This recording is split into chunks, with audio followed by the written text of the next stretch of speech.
Shalom Aleichem and welcome to Machin Le'ira Online Smicha. As we're getting closer to celebrate the Yom Tov of Shavuos, which we know that Shavuos is all about the Sfiras HaOmer, and then eventually it became also Zman Matan Tereseinu. There are other things that took place on Shavuos that are monumental in the history of Klal Yisrael. The Rebbe in the Sichos talks about the importance of Chitas, making a achlata to learn chitas from Shavuos on, because three giants are very much connected to Shavuos. Moshe Rabbeinu, Moshe Kibel Torah Sinai, so that's Torah Shebiksav. David HaMelech, as we will soon talk about, passed away on Shavuos, which is Tilim, and the Baal Shem Tov's yahrzeit is on Shavuos, which is Chassidus, which is the Tanya. So today we're going to talk about David HaMelech's, what the Gemara says about how David HaMelech passed away. This is a Gemara in Maseches Shabbos, Daf Lamed Amud Aleph. So the Gemara says like this: Amar Rav Yehuda Amar Rav. Rav Yehuda Amar Rav said, "My diksiv." What does the pasuk mean when it says in Tehillim in Kapitel Lamed Tes, that David HaMelech requests from the Eibishter and it says, "Haydieni Hashem kitzi." Hashem, please tell me my future. Umidas yamai mahi, and tell me how many days and years I have left to my life. Eda machadal ani. I want to know what's going to be withholding from me. What is the pshat in this pasuk?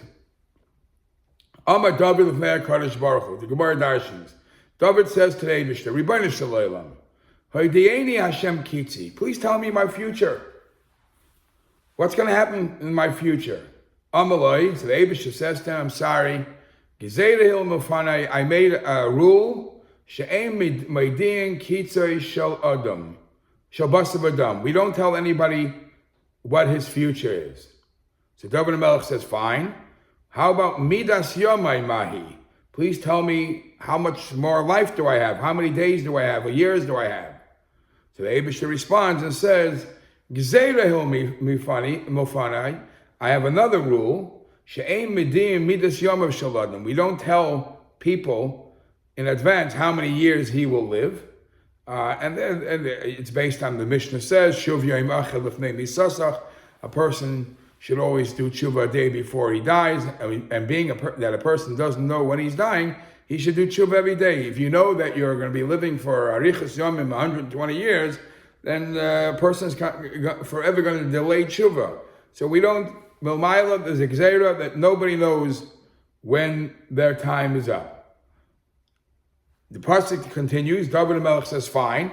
Ve'eda mechadalein ani, please tell me on which day I will pass away. What does it have to, how does this fit with the words machadalani? Because on what day am I going to be withholding? I won't be able to accomplish anymore. I won't be able to work, and I'm going to leave this world. Amalek, so the Eibishter says, okay, that I will tell you. But Shabbos, Thomas, you are going to pass away on Shabbos. So David HaMelech hears that he's passing away on Shabbos. He says to the Eibishter, please, perhaps almost be'echad b'Shabbos. Hashem, would you do this to me? Would you change the date from Shabbos to Sunday? Now, why did David HaMelech want to change the date from Shabbos to Sunday? So it's brought in the Mefarshim because David HaMelech said to himself that on Shabbos people are busy. On Shabbos is Einik Shabbos, and nobody will be able to deal with the burial properly and the cover that's needed for after he passes away.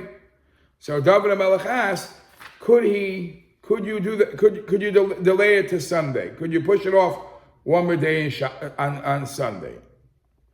Now, that's what Rashi says.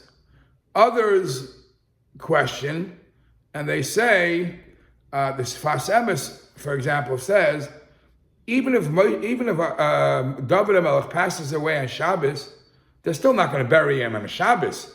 They're going to anyways bury him tomorrow. So what was his concern that they won't bury him today. Anyways, I mean, there won't be people to bury him because they're busy Shabbos. So they'll bury him tomorrow.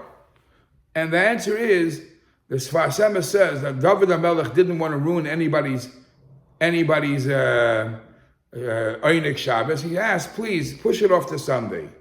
A fascinating hesber is brought in the Iyun Yaakov that David HaMelech says that I know Shabbos is a special day, Shabbos is a holy day, but the fact that Shabbos has a neshama yisera, when the neshama departs from the guf, it's very hard on the guf.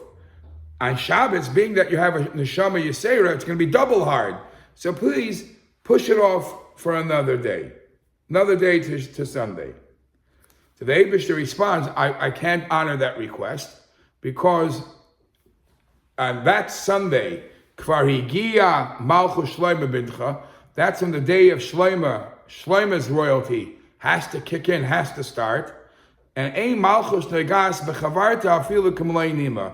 I can't allow one leadership, one royal king should overlap the other or take away from the other, even the drop. In other words, his time is starting, he has to start, and you can't overlap into his time. So David HaMelech says, fine. So if you don't want to do it Sunday because I'm going to push my son off to Sunday, almost Be'erev Shabbos. So take me away a day earlier. Instead of Shabbos, take me away on Friday. So some ask, that doesn't answer, he still have a problem. If the Eibishter says that every king has their exact timing, then now the question will be, how could Shloima overlap what's supposed to be in David? And some try to say that maybe David, by requesting that, he'll be Michael this, and they're stuck with this question. The Sfas Emes asked this question. If the Eibishter says everything has its perfect time, how do you do it a day earlier and you're bringing in Shloima a day earlier when that's not supposed to happen? So the Eibishter says, you want to go a day earlier? Amalai, the pasuk says, Ki toiv yoim b'chatzarecha me'elef b'charti.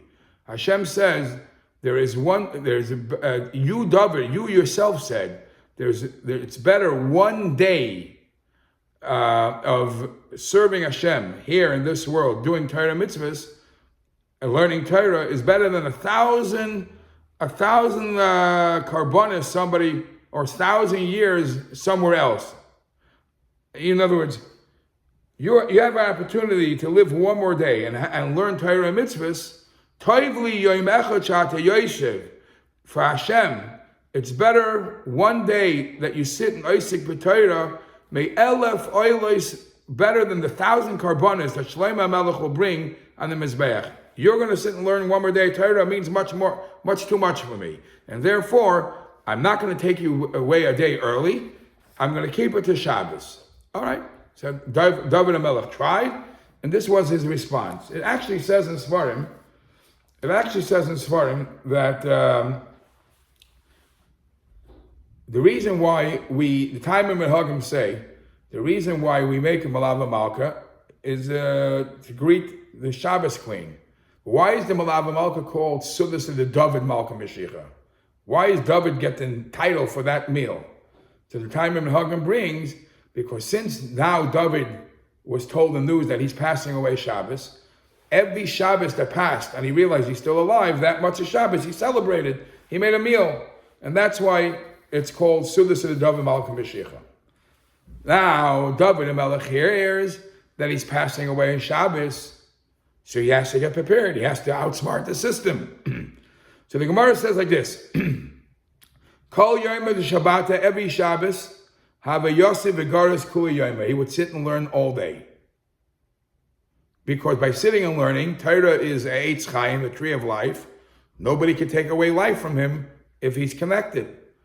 And the Malach HaMavis, the angel of death, couldn't do it because David is holding on to life.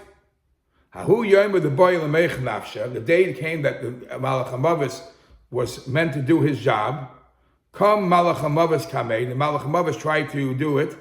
He couldn't find a moment that David HaMelech was awakened to kill him. There wasn't a one time that I have a pasuk puma say he didn't stop learning for a minute. He couldn't do his job. Amar, so the Malach HaMavet says, "My Avidle, what should I do? How do I get him? How do I stop him so I should be able to kill David?"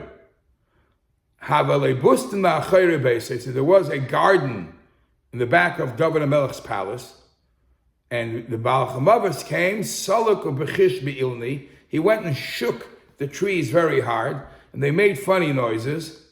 And nafek l'michzi. So David HaMelech went out to see what's going on. What's the strange noises? Now the Mefarshim say, and as he's walking out, he didn't stop learning to walk out. You'll see there's different opinions. It makes a difference in halacha also. He walked out to see, and some say he was holding a Gemara or whatever. There's no Gemara back then. He was learning Torah as he's walking, just to hear what's going on. Havisalik b'darga. He was walking up a ladder to go to the garden. If darga b'tusei, one of the steps of the ladder broke. Ishtik, it caused him to stop learning. V'nach nafshei, and he passed away. So now, there's going to be a debate in the Achrayim. Did he pass away because he stopped learning to walk outside? Or did he pass away not when he walked outside, when he fell off the ladder because one of the steps were ripped off, were dismantled, so he fell off, and that's what caused him to die. And that will be an afkamina la'alocha, as we'll soon see. So when this happens, a terrible tragedy, David HaMelech passes away. So Shalach Shlomo l'bei Midrasha, the son Shlomo HaMelech, sends messages to the shul, and he says, I got to ask the Rabbanim a very important shaila. But he asked them two shailas. Now in the Mefarshim here, we have different ways how to learn it. Are the two shailas connected, or there's just two random different topics that he asked them at the same time? But that doesn't really make sense. Why would he ask two topics that are non-connected at the same time, especially if the two questions, if they're not related, then they show a bizoyan disrespect to his father. But listen what he asked. Abba Meis, he says, it's Shabbos. My father, David HaMelech, passed away. Umuto b'chama, he's laying out in the sun. What could I do to move him? It's Shabbos. The halacha is anything that you can't use on Shabbos is muktzah. Okay, if it wouldn't be in the sun, maybe I could leave him there till time of burial. But in the sun, it's going to harm the body. It's going to make it. It's not good for the body out there laying in the sun. How do I carry it on Shabbos? And then there was a second question. It's really not connected, and the Mefarshim grappled to figure out why is he asking both at the same time? And they say the second question is, Klavim shel beis Abba re'evim. My father had pets. He had some dogs, and those dogs are hungry. Now I have to take care of the dogs now. What could I do on Shabbos? How do I feed dogs on Shabbos? Ma'aseh. So he asked two questions, and the strange thing is, you would think the first question is much more pressing. So they answered actually first on the dog question. They answered, and the Mefarshim have an issue with that. So the Sholchale, the Chachamim said to him, what are you worried about, the dogs? Chatoich nevela, go cut up a piece of nevela. And you're allowed to feed your pets. In other words, the meat that you can't eat anyways because it's nevela, so it might be muktzah, but in this case, for tzar balachayim, you could cut up nevela, touch nevela, and give it to the dogs. How about the more pressing question for avicha and your father? Hanachalav kikar aitinik, put on your father's body, put a loaf of bread or put a baby, and because now there is something on it, on the corpse, that is permissible to carry, then tiltalei, then you would be able to carry your father and take him away from the sun. And this is the basis of the halacha of a basis. There is muktzah. The classical example would be there's a candelabra. A candelabra on Shabbos is muktzah because there is candles, which is fire, it's muktzah. There's a tray. The tray, you could put fruit on the tray, you could put books on the tray, and you could put a candelabra. And if the tray is under the candelabra, you can't move the tray too, because the tray becomes a basis for the davar aser. It becomes a base for what's prohibited. So over here we had a similar shaila. Here you have a corpse that you want to move, but you can't. So what do? You put, just like we put something else on the tray. You put something that you're allowed to move on the tray, something special, kosher on the tray. And now the tray is not only a base for something negative, it's even good. It's also servicing something positive. Then you're allowed to carry it. So now when you're carrying the corpse, the mess, because on top of the mess there is a child or food, which you're allowed to carry, it's like the tray. It's the basis for davar ha'asur and mutter. Okay? This is the discussion. Now in the halacha, in Shulchan Aruch Siman Shin Yud Aleph, which is Hilchos Shabbos, this becomes a big debate between something they quote from the Shalah, the Magen Avram, the Taz. And the question is, David HaMelech passed away, he was wearing clothing. Now, the actual body is muktzah. Because what could a body be used for on Shabbos? So that's the definition of muktzah. But clothing is, you move around your clothing, you move around, you could carry your pants, you could carry your jacket. There's not muktzah. So if clothing is not muktzah, why did he have to tell them? Why did they have to tell him, go put a challah or go put some kid on the corpse? The fact that he's wearing clothes makes it a joint Isser and Heter movement, which you're allowed to move. That is the question that the Shalah asks.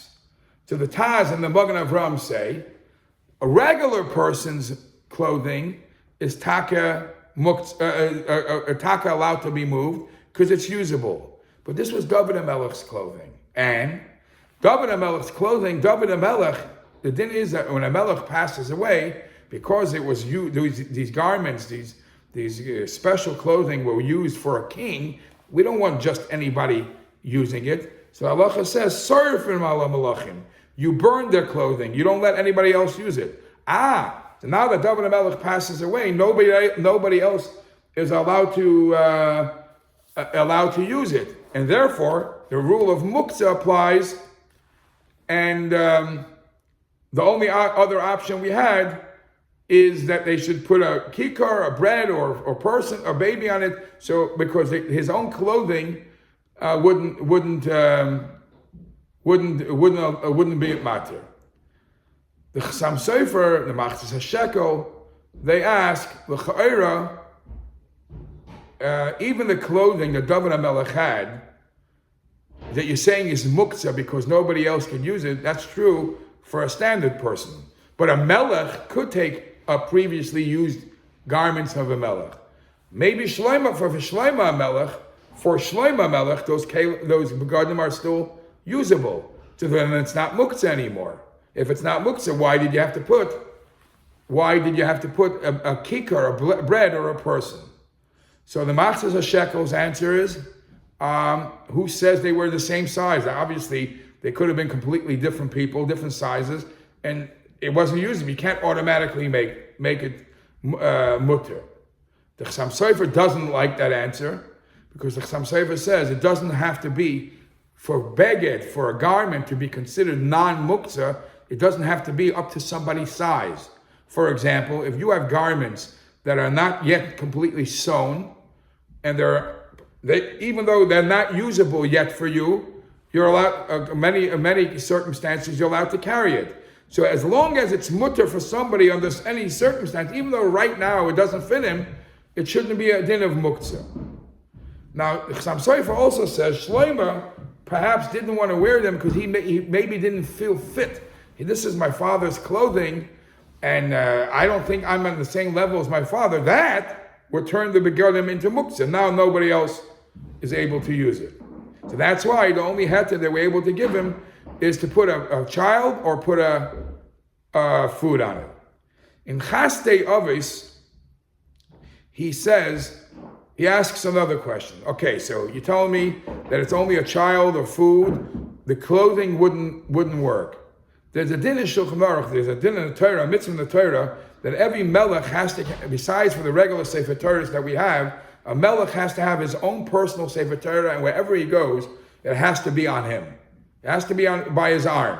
So David HaMelech must have had a Sefer Torah. If he was holding a Sefer Torah, then why do we need to put something else on top of Sefer Torah you're allowed to carry? So some say that the answer is that this story happened at nighttime. And at nighttime, their mitzvah of having the Sefer Torah on you doesn't apply. Now, this is a debate when exactly David HaMelech passed away. Did David HaMelech pass away in the evening? But from the Yerushalmi, it's mashma that the time David HaMelech passed away, the Yidden didn't bring a carbon. They didn't bring the carbon because they were einanim. Now the Tosfos, this is a debate for itself. We now know that David HaMelech passed away on Shabbos. What Shabbos was it? Was it just a regular Shabbos or a specific Shabbos of the year? So there is an opinion that says that the Shabbos that David HaMelech passed away was Shavuos. Who says this? The Yerushalmi. The Yerushalmi says that David HaMelech passed away in Shavuos. And because he passed away, none of the Yidden wanted to bring a carbon, was able to bring a carbon, because you could only bring a carbon when you're not mourning. When they were einanim, they were mourning for David HaMelech, they didn't bring the carbon, so they brought it a day later. From there we learned the halacha that even the carbon of Yom Tov has a extension if you couldn't do it. So Tosfos in Maseches Chagiga Daf Yud Zayin says, how could it be that David HaMelech passes away on Shabbos, and then the Yerushalmi says David HaMelech passed away on Shavuos? Tosfos says that even if they weren't einanim, if it was Shabbos Shavuos, then they couldn't bring the carbon anyways, because this carbon doesn't push away Shabbos. So it seems to be that Tosfos argues with the Yerushalmi whether Shavuos and Shabbos David HaMelech passed away was on Shabbos as on Shavuos or not. Now, what we keep on reading is that yes, David HaMelech passed away in Shabbos, and yes, that Shabbos was on Shavuos. How could it be? Tosfos asked many questions. So the Chassam Sofer says, maybe the Shabbos, and the Gemara says he passes away Shabbos, doesn't mean Shabbos, the seventh day of the week. Maybe over here it means Shabbos as a holy day. Shabbos is a holy day, meaning it could be Yom Tov. David HaMelech passed away on Yom Tov Shavuos. It doesn't necessarily mean Shabbos. Now it's interesting to note that today's days, once the calendar is fixed, it never falls out on Shabbos anyways. This is only before the calendar got fixed from Hillel HaZaken, that because the Shavuos was able to fall out on Shabbos, so according to the Yerushalmi, that year it was Shabbos, Shavuos.